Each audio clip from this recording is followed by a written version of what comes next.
Hi, my name is Kayla. I am a customer solutions specialist at AWeber. I've been with AWeber for 2.5 years. So I've really been able to talk to a bunch of different customers who have different types of businesses, services, working in different industries, and see what they're doing with their business and email. I've been able to learn a lot about their businesses and help them succeed with email, and I definitely want to share some of those successes with you today. First, I just want to introduce what a nurture sequence is and what we mean when we say nurture sequence. It is just a series of emails that you have set to send out, in this case, right after your webinar.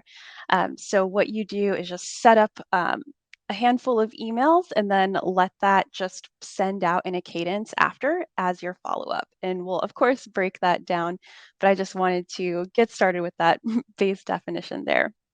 And I will be throwing around some different email marketing terms, and I definitely want to define them as I go. But if you do have any questions, of course, just pop that in the chat and I'll address that. So, why should we even send our nurture sequence?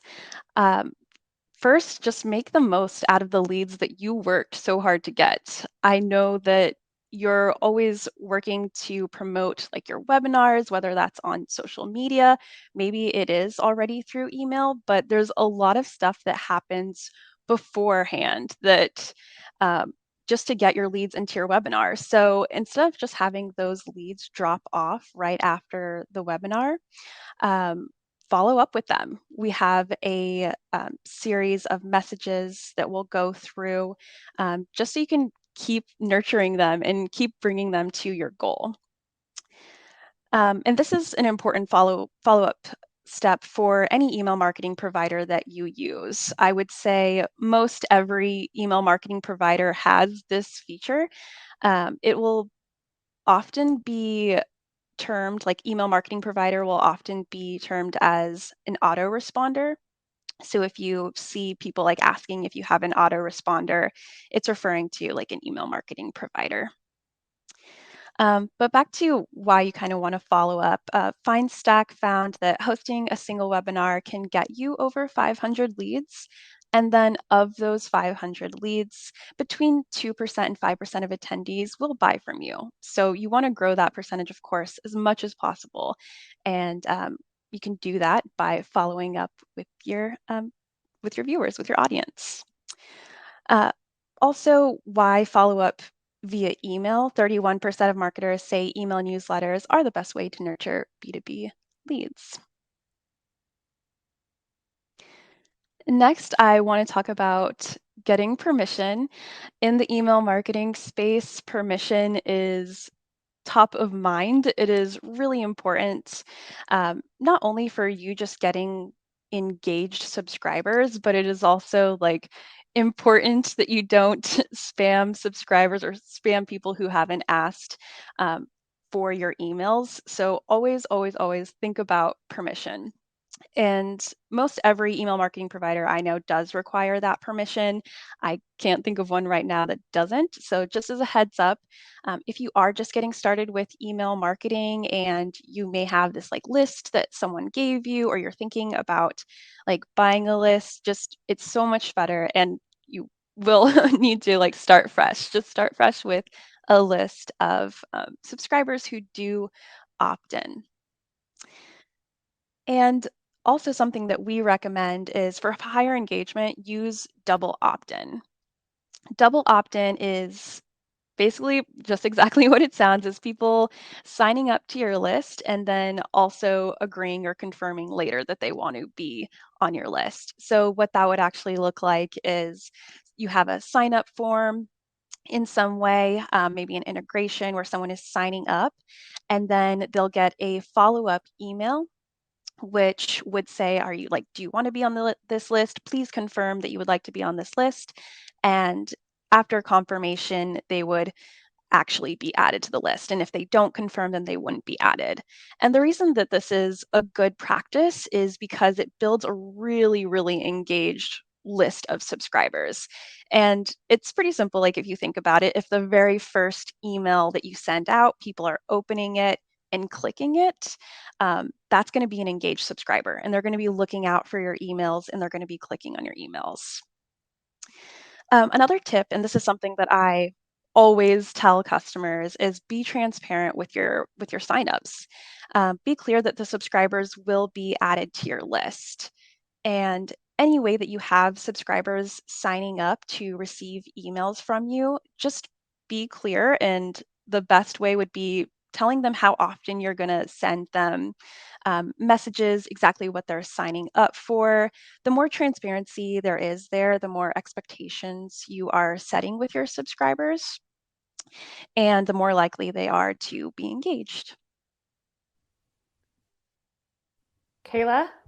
Yes. We've got a great question from the audience that I want to address while we're talking about getting permission.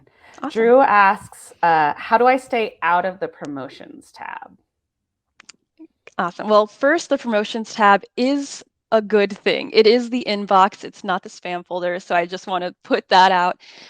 Something that we definitely recommend doing is sending from a domain-based email address and additionally authenticating that domain with DKIM records. So this would be DNS records. This might sound like gibberish, but DNS records that you set up with your domain host. We provide those records for you. We have guides. We're happy to help with that. But yeah, you setting up like extra authentication with your from address or the email address that you send from does help with inboxing and primary inboxing.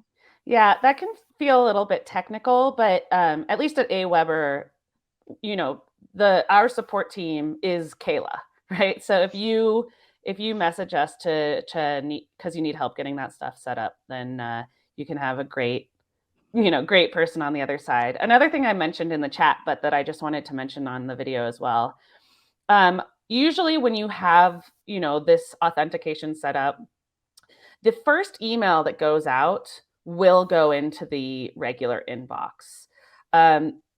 Especially, Gmail, which is the one that has the promotions tab. That Gmail itself is trying to figure out what type of business you are and what type of content that you're going to be sending this person. But generally, like a opt-in email or the first email that you send will actually go into the inbox. If you can use that email strategically to, first of all, make your pitch as soon as possible, which Kayla will talk about in a minute, but also, let people know, hey, this is the content I'm going to be sending you. Here's how often. This is why it's going to add value to you. This is why you're always going to want to get this email every single time. Add my email address to your contact list. And if people add your email address to their contact list, you will end up in the inbox far more often than the promotions tab. And it's super easy to just to go off of that, to just add like a little line at the bottom of your emails that say, hey, like, don't forget to add me as a contact. It doesn't have to be like a big request that you're constantly pushing, but just like a little line and just a little reminder for people. It's really nice to have that at the end there.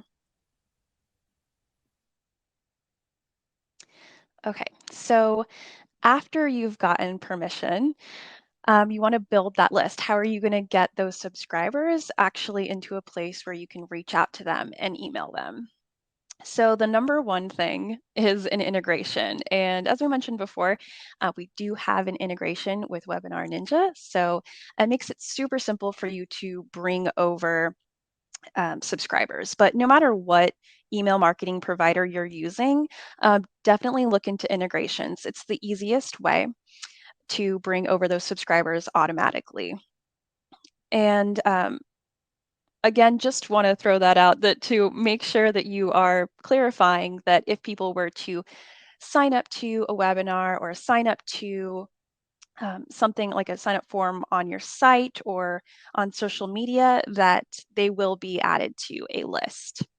And I did check in, if you're looking into permissions, or maybe you are looking to follow GDPR, Webinar Ninja does have an extra consent option when people sign up to webinars. It's like a little checkbox, and there are a bunch of people who look for that little checkbox.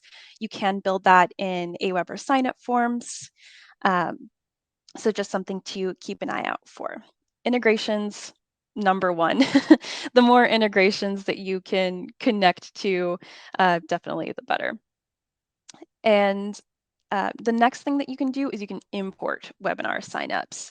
So if you don't necessarily have an integration set, or you maybe had a past webinar that um, happened last month and you're like, oh, I would really want to reach out to them, you can import your subscribers, excuse me, into your email marketing provider. A lot of providers accept like spreadsheets and CSV files. So anything like that would be another easy way to bring your subscribers in. Okay.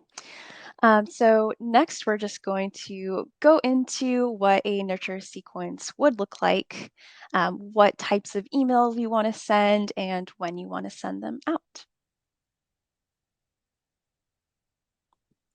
So the first message is a thank you. You want to thank your viewers for coming to your webinar, and that should be sent right after. I do have an example webinar just to quickly introduce.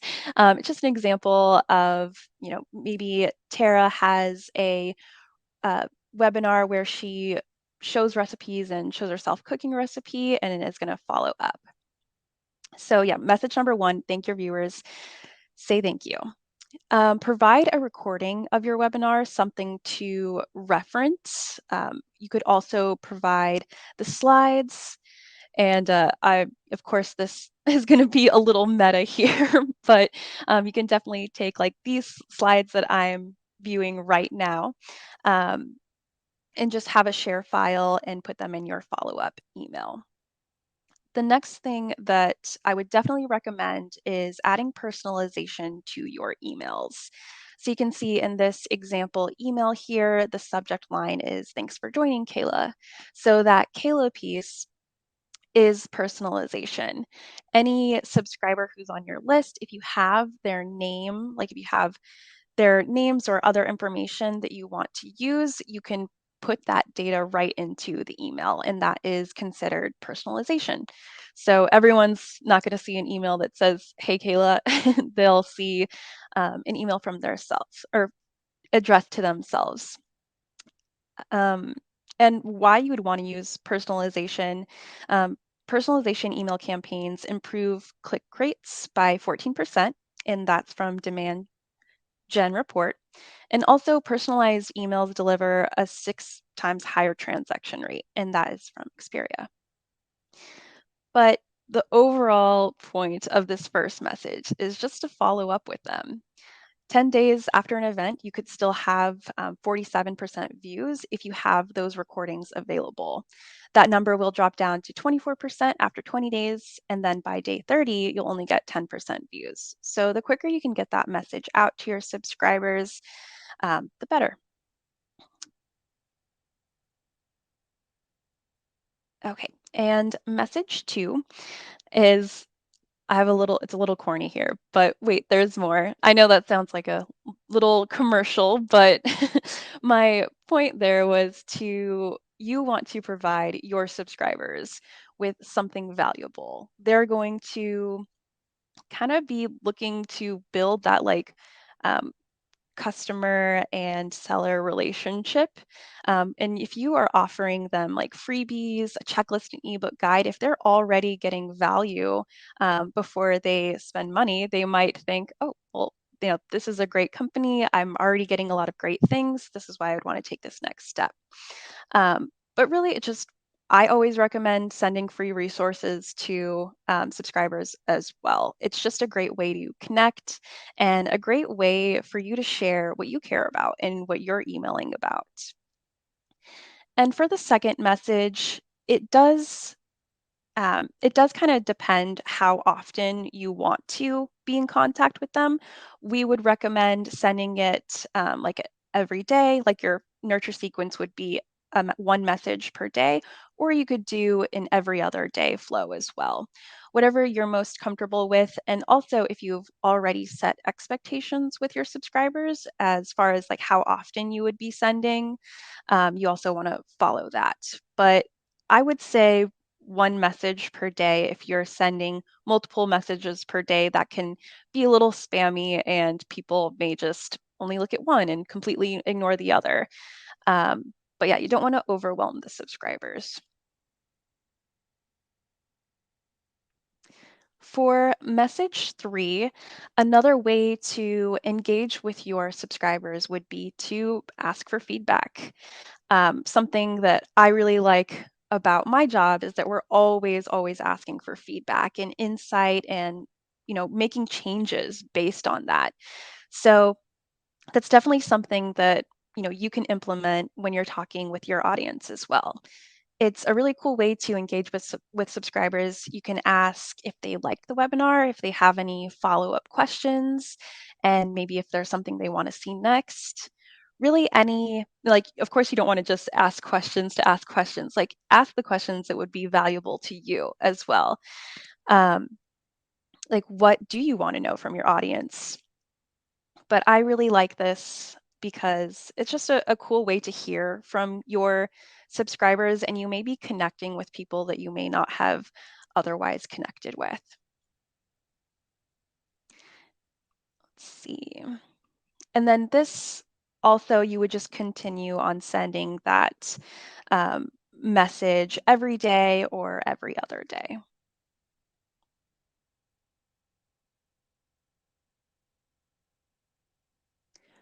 Kayla, we've got a question for message 3 specifically. Mhm. Uh, should you link to an actual survey? I would say, like, if you have multiple questions that you want, then yes, there's a lot of customers who link to like Google Forms and there's tons of survey integrations. So, yes, unless you want like a very pointed question where people just like reply directly to your email, I would say it would be great to link a survey. Yeah, I would also say it depends on how much time you have to put a survey together. Even with the simplest software, you still have to open up a form and get all of your questions created and stuff. And if you want to get this out quickly, just ask people to reply. Also, if you have, you know, maybe like 100 people who you're sending these emails out to, or more, hundreds or thousands, then a survey is absolutely necessary. But if you are, on average having fewer people actually, attend your webinars and you're just kind of getting started, or you have really niche topics, then you can just ask people to respond, because the number of responses you're getting, you can filter through easily manually. So for me, it's almost just like a what's the value versus the amount of time you put into it.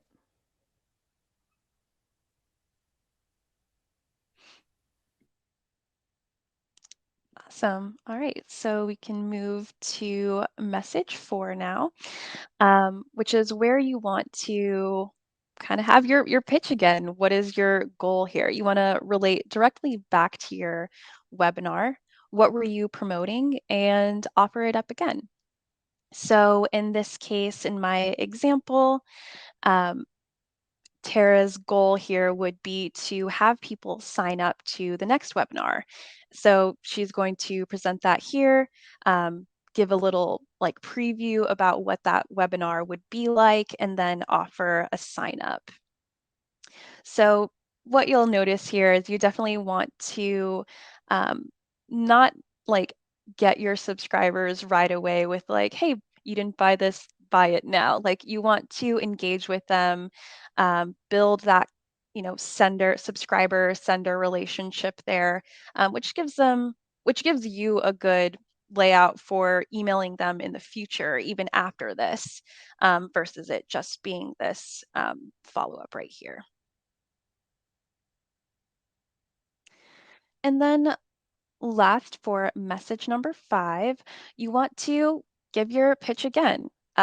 If for those who still haven't signed up to your class or your next webinar, whatever your goal may be, you want to mention that again. And I think it's really important for you to decide like what your goal is in sending all of these messages. It could be that you want your attendees to sign up to another webinar, but it also may be that you want to grow your online community and you want more people to join your Facebook group. So it could be a number of things. It doesn't just have to be people signing up for the next webinar. Think about what you would find valuable and what you want out of your audience and set that goal for yourself and for these messages that you're following up your subscribers with.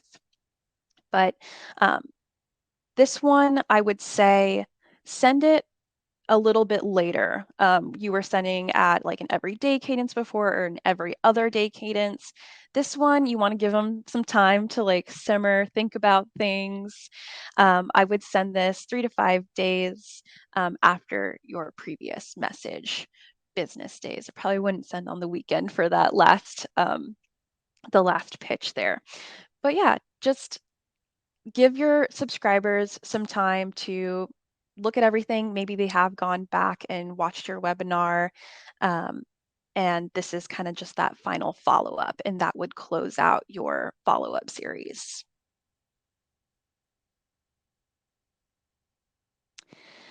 And after your like all that aside, that was for the people who do attend. Something to also think about is reaching the people who did not attend your webinar. It would look a little bit different, at least the first message would look different. You could have a separate flow that says, hey, like, I'm sorry you missed the webinar, or looks like you missed it, no worries. Here's my slides, here's my recording. But definitely following up with those people who did not attend is a good way to see if you can do anything with those leads, see if you can nurture those leads. Something that I would recommend is creating a daisy chain campaign to get attendees and non-attendees on the same autoresponder. So what that means is you would have 3 campaigns. Really, you'd have 3 like nurture flows. The very first one would be for the people who did attend, and you would send that first message out exactly as we reviewed, and they would go through that flow. But what you can do is also have a secondary campaign for, sorry, I'm saying campaign because in Aweber it is called campaigns, but a second follow-up series of messages for your for the people who uh, didn't attend the webinar. And then you could eventually put them together on the same page so that you're sending the same messages to them. But it's very possible in no matter what like auto responder email marketing provider that you're using is like target your audience based on what they're doing. Target them if they're attending, target them if they're not attending, but having separate content for those different audiences is really great. And eventually you can bring them all together into one flow or one series. Um, Also, something to keep in mind is a lot of webinar providers have built-in email tools. So you just want to make sure that you're not double sending any messages. Like if there is an email that automatically goes out after the end of your webinar to anyone who had registered, just keep that in mind. You don't want to overwhelm your subscribers with multiple messages. Back to when I was talking about how many messages to send in a day, like one message per day is pretty good. Like that's solid unless you have like a reminder and then like a post webinar email. But just make sure that if you do have multiple flows, you're keeping that in mind when you're scheduling your messages. So all of that, I do want to show you what that looks like, add some visuals to um, how your messages can be. I know it might just seem a little weird just to see your messages or example messages. So I wanted to go ahead and just show you what that could look like mapped out. Awesome. So I'm just going to do a quick build of those messages that I provided an example of. Um, in Aweber, this series of messages is called campaigns. I also work on the migrations team, so I get to see a lot of other email providers, and a lot of, like, another term that you may see a lot is automation, like automations. This kind of flow would be considered that as well. So here I'm going to create a campaign. I'm going to create a blank campaign.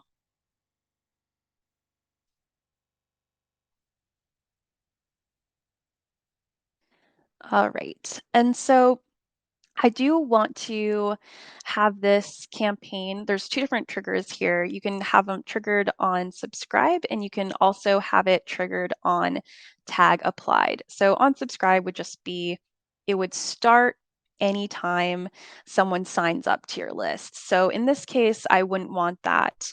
I would want to do tag applied, which will start anytime a tag is applied. So here, I would just do, let's see, a quick tag that I'm creating, Feb webinar. So once I apply that tag to subscribers, they'll start this series. And the way that I would do that is I would tag the subscribers after the webinar. A lot of providers also have drag and drop builders. So although it may look different depending on what you're using, I do, I would say that most things are drag and drop, which makes it very simple. So I'm just going to drag that first message over. I don't want there to be a wait time here. I just want them to immediately get this follow-up message.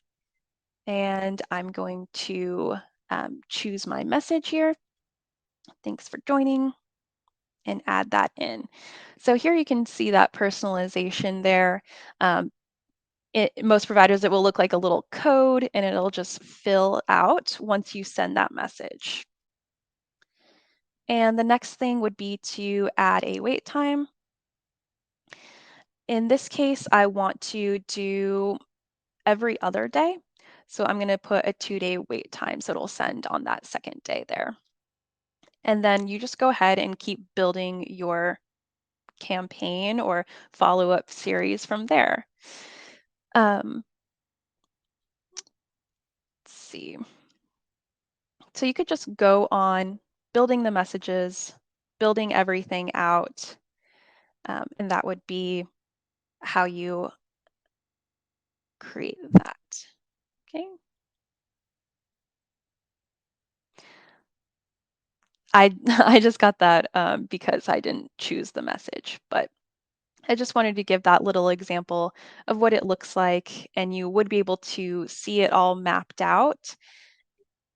So you could check, okay, I have that first message going out immediately, and then wait 2 days, and then I'm getting the next message. So you can see the flow, and you should be able to see the flow um, before your webinar. Like, that should be all set up so that when your webinar is over, all you have to do is trigger that campaign.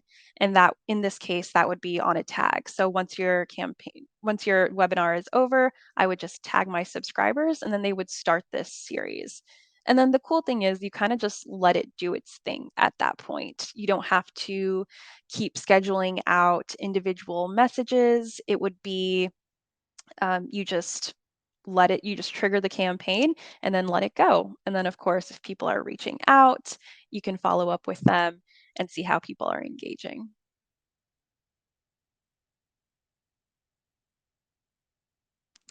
Yeah. And that is what I have. Do we have any more questions, Kelsey? We did have some questions. I'm going to have, if you would close out your screen so that it's just the two of us. Yeah, we had some really, really good questions in the chat. So I want to go through some of those now. First of all, and this was sort of earlier when we were just talking about email marketing in general. Do large images and lots of links cause you to go to the spam filter? Okay. I feel like before there's a lot of new things coming out about what makes a message go to the spam folder. And no, not like if you just have a big image in your message, that's not going to send you to the spam folder. If you have only images in your email, that might do something. But really it's about just having a balance of content. But even if you have like a little bit more images than text or more text than images, it's not going to impact it too much. It's more about like your actual content, what you're saying in the email. And as far as links go, I would say a really good a best practice for links is just to provide the direct link. Like, of course, you can, put a button and put a link behind a button or a link behind an image. But if you have a lot of like redirect links or rotating links, that's something that may be caught in some spam filters. So there's not a perfect ratio that would send your email to spam or the inbox. It's mostly about your content. Usually, if you're not spamming people, you won't go to the spam filter. But you can do those things like setting up your DNS and, you know, but then make sure that you have an audience that wants to hear what you have to say. Send them content that they're going to be interested in, and and you'll be fine. Yeah, like Omar said in the chat, Gmail's pretty smart. So if you're spamming, they the spam filter is likely to figure that out. But if you're not, then chances are you shouldn't worry about it too much. And if you're not, and you do find that you're going to the spam filter, you can always reach out to our support, and we can work through some processes to help you make sure that that's not happening. All right, so we've got another really good question. How can I get help with my email marketing if I'm brand new to it? And I'll answer that we've got a couple of ideas. First of all, sign up for the Aweber newsletter. We send it out on a weekly basis, and it's just resources from our blog, which are all email marketing based.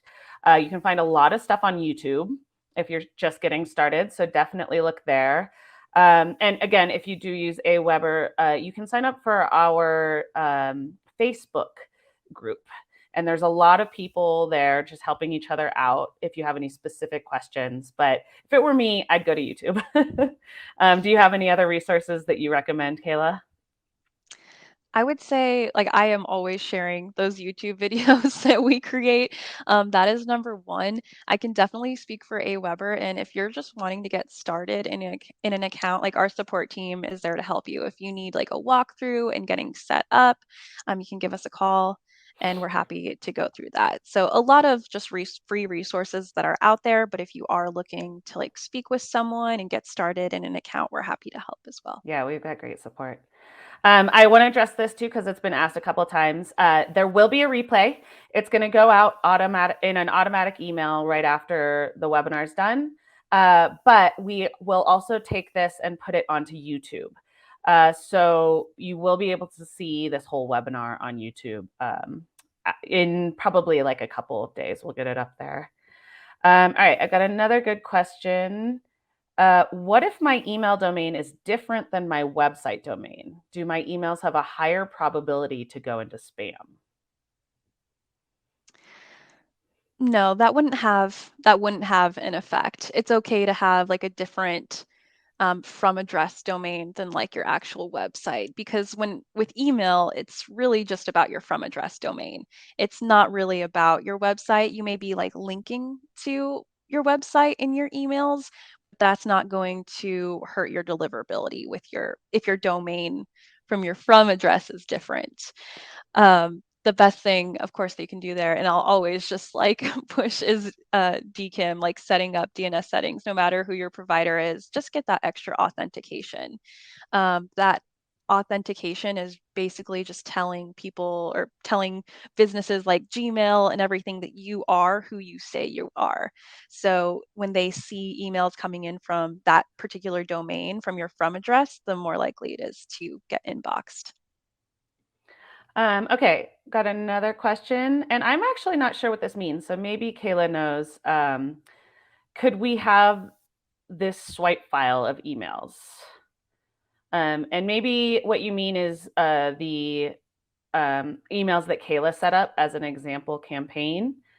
We don't have that set up as a campaign that you can import, but we will make the slide deck available, and we're going to email you guys that in a day or two. So you can definitely access all of those slides after our presentation. Do you have anything to add to that, Kayla? Yeah, it's just in Omar added, it's the templates of the message. So there's not like the like HTML or anything like that. Okay, and then Omar actually had a great question in the chat as well, which is, can you use tags and have users just respond via clicking a hyperlink? And he's talking about the feedback email. So what you can do in Aweber, and I'm sure you can do this in your email provider too, whichever one you use. I think that you can do it in most of them. You can actually tag somebody based off of a link that they click in your email. So if you want to, instead of doing like email me back for feedback or fill out this form for feedback, if you want to just ask one or two questions in the email itself, like say, do you want to hear more about vegetarian cooking in this cooking example? And then have like a yes and a no, or just a yes. And if they click the yes, you can add a tag called vegetarian to that subscriber. And then in the future, if you do like a vegetarian specific webinar, let's say, you can specifically target that group of people that said, yes, I want to hear more about vegetarian stuff. Or you can send them, say, a cookbook that's all vegetarian, or, more specific content to that person who just clicked a link in that email when you asked them for feedback. I wouldn't do that for just sort of general feedback. I do it more to categorize that person as having specific tastes or preferences. But it's a really good idea to, provide better content for your subscribers for sure. Okay, let's see. This person has a global audience. What's the best time to send emails?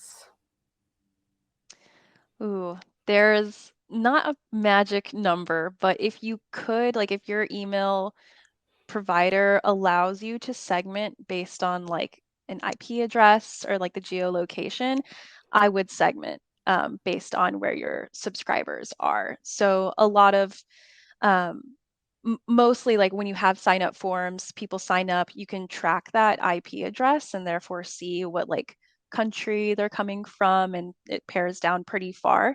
So I know that you can do this in Aweber, and I would say that you could probably do geolocation and most other email marketing providers, but I would recommend that you just segment your list and try to send to the different time zones instead of sending all at once, because there definitely would be no magic number just to send to everyone. If you Yeah. do just want to send everyone, just find where the majority of your audience is and focus on that. Yeah, and I'd say it depends. We've done a lot of testing on this. It depends on the type of content you're giving. So if you're doing B2B, which is like business content for businesses, you're basically sending people emails at their work address. Tuesdays and Wednesdays and Thursdays are good days for sending people emails at their work address. Surprisingly, I've actually found that like Friday in the sort of afternoon can be a good time because people are kind of done doing their jobs and they want to have something to distract them that still kind of counts as work. So a Friday afternoon newsletter is actually not a terrible idea. And then a lot of sales emails tend like business to customer. So if you're just making a direct sale email, those tend to do a little bit better on the weekend and like especially sort of a Sunday night time if you can figure that out. We also send a lot of emails that just, it takes a while for people to open them, but they like them anyway. And so, you know, for the AWeber newsletter that does have all of that valuable content, we just send it maybe on a Tuesday or a Wednesday or a Thursday. And sometimes it'll take people like a day or two to even open it, but they do eventually. And so you can test out trying to segment based off of geolocation to see if that works better, and then keep doing it if it does. But if it doesn't really matter that much, then you don't have to worry that much about it. Dominique says some companies have very aggressive filters, even if you don't spam them. And that's definitely true. You can do the best that you can, and trying to get people on that first message where that person has heard from you and they're potentially opting in, which the opt-in emails I think usually go to the inbox, or they do very commonly. Trying to at that point say, hey, listen, this is the content we're going to give you, but in order to get all of it, make sure you add us to your contact list. Can be a good recommendation there. And unfortunately, sometimes you do everything that you can, and you go to some filters, and there's not really anything that you can do on any platform except do your best there. Let's see. Does AWeber allow direct affiliate linking? So linking to like an affiliate link to make a sale, I believe. Kayla, do you have an answer for that? Yeah, we do allow affiliate content on AWeber.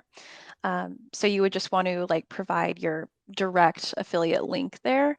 And yeah, you can include that in your messages. Yeah. Yeah, maybe just if Google does have a problem with too many links, just do 1 or 2 affiliate links per email. Drew had another question that said, the gurus are asking people to hit reply. They claim Google sees this as being a friend. Any truth to this? I haven't heard of that yet. I mean, Any interaction with your email is good. Even when people click a link, it's good for Google seeing that as content that you want to continue to see. And I know this from a little bit of testing, but also just anecdotally from the emails that I receive in my inbox versus the emails that I receive in my promotions tab. So yeah, if you can get people to reply, I'm not sure that it's like a surefire way to necessarily make it in the inbox every time, but any interaction is good. And I think that is all of the questions that we had. If anybody has any other questions, please feel free to reach out to me. I'm at Kelsey Colorado on Twitter. And then you can contact our support at any time if you have any questions. We do free migrations. We can help you out with, putting together these emails or recommendations for anything like that. That is, if you have an account. In your account, you can chat to us, or you can find us at aweber.com .htm/contact-us, or just Google AWeber contact, and you might get to even interact with Kayla. Yep, I might be answering your call. Who's definitely the expert here. Thank you so much for having us. Omar, thanks for joining. Thank you so much for presenting, Kayla. That was a really great presentation, and I hope everybody got lots of value out of this. And I hope you all wait to see all of our emails that we send to you in our own nurture campaign.